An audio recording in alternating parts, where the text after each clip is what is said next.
just want to thank the fans. I think, listen, we're going to need grace and we're going to need patience and just incredible support from our fans and our crowd, not just in attendance, but also externally, social media.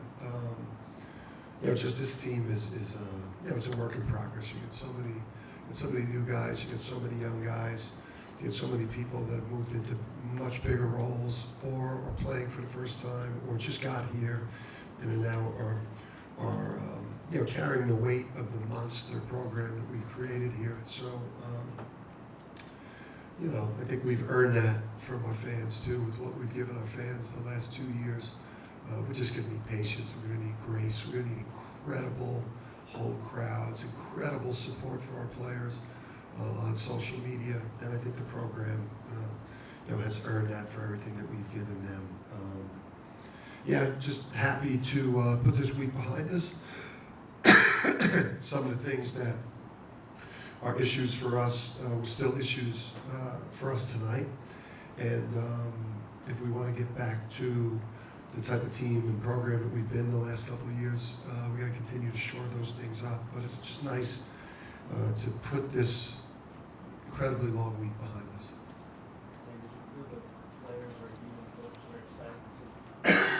Sorry, I'll never have chips after a game, but I haven't eaten in a week. So, what did you just say?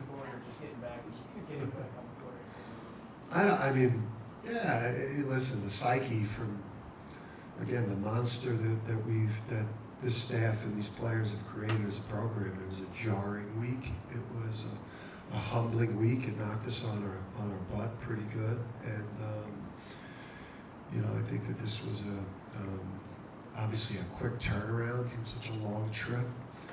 But it was good to be able to have guys see the ball go in, have some success. Obviously, the level of competition from here on out is going to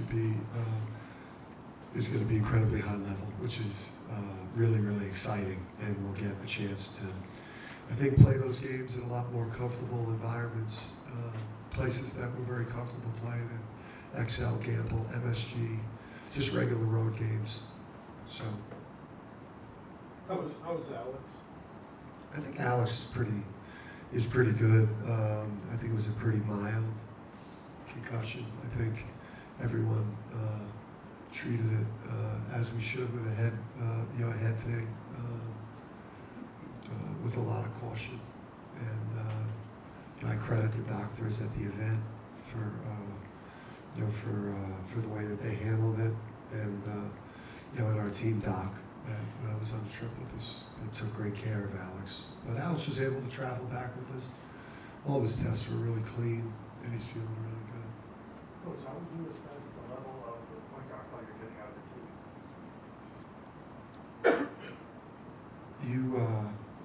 Listen, I think across the board right now, my biggest, the things that aren't going well for us right now, I think offensively we're sixth in offensive efficiency, and that's basically with getting not much offensive rebounding and nowhere near the transition that we're used to getting. All right, it's because we're not getting stops and we're not getting clean defensive rebounds.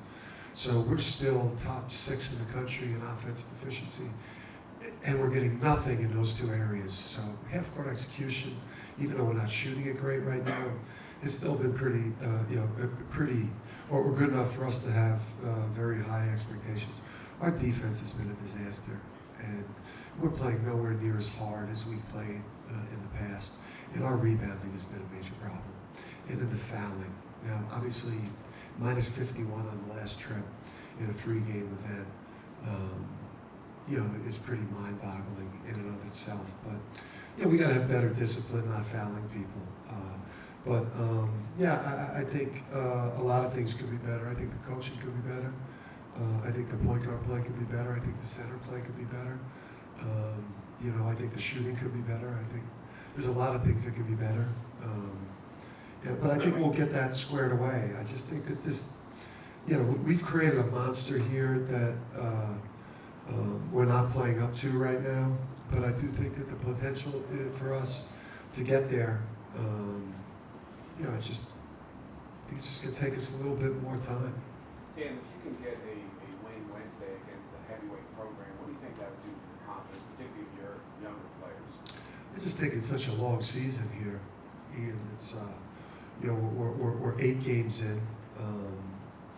You know, you know, our performance in Maui shocked you know, the college basketball world and the sports world, and obviously a lot went on there. It's a long season. I don't look at it as a must-win game in game 9 of such a long season, but it's yeah, it's an opportunity to play at Gamble, where we play great, and we're very comfortable, and we know we're going to have an incredible crowd, but we also know we're playing you know, a top level team. So yeah, I mean, it's a big game. It's a big game for us. It's a big game for them. Obviously, you see the way people celebrate when they beat us. So it feels like it's a really big game for people when they play us too. Dan, do you see tangible evidence that guys maybe are carrying too much on their shoulder, too much of that monster, as you put it? I mean, did you see signs of that, like in the faces of guys this week that maybe you hadn't seen before? Yeah, well, you have people that, for the most part, very few players are responsible for the actual monster, and now they're responsible for you know, keeping it at monster level, and that's, I mean, it's pretty heavy, and I didn't anticipate that. I think in terms of supporting them that way, I think we all learned a lot from the trip. I think the thing about getting on a trip like that in an MTE, you know, and playing 3 straight days, and you lose the first time in a very long time in that first game, and then the games are on top of you so quickly, and the group is so, you know, the group is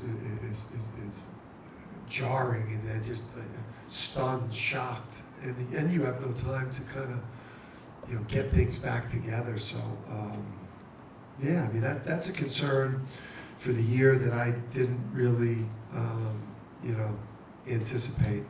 I've got to be able to do I guess a better job of trying to mitigate some of that, and with my messaging, but there's no hiding from it, you know.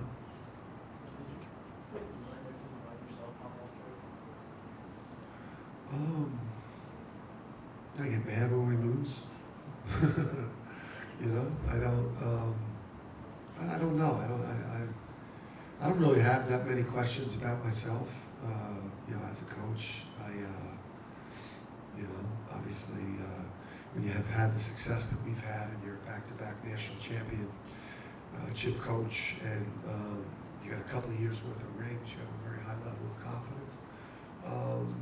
You know, I would say that, you know, the reaction to my game, you know, my intensity, that went viral.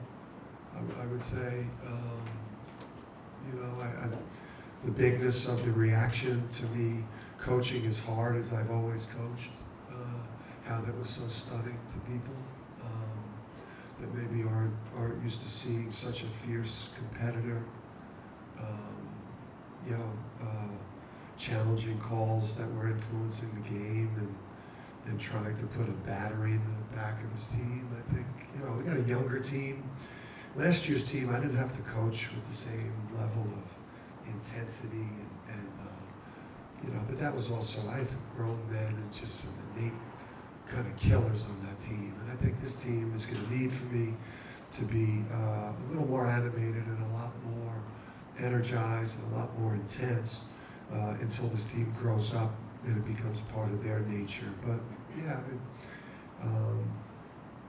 yeah, I don't know how much I really, maybe that I'm not doing another 3-game MTE again, and that moving forward we will only play home and homes and single game events in big time arenas. I don't think I'll ever do a 3-game MTE again.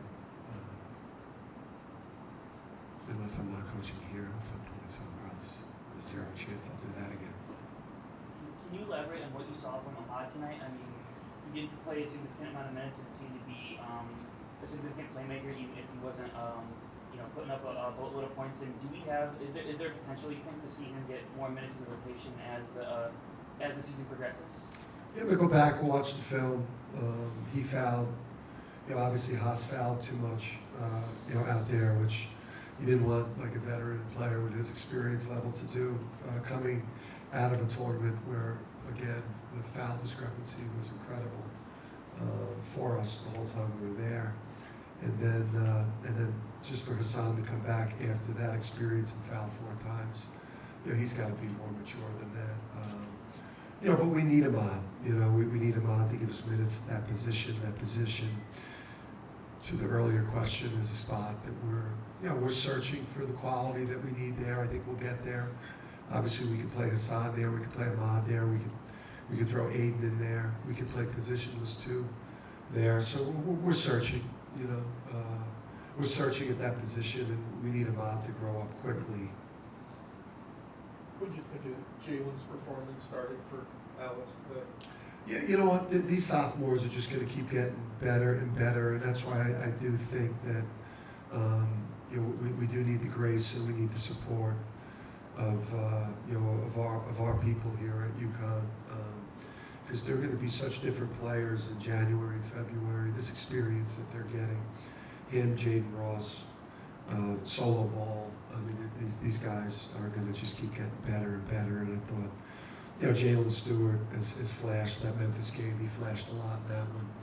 He flashed some things tonight. I think you can see Jaden Ross, just the activity, the defensive ability, some 3-and-D stuff from him there.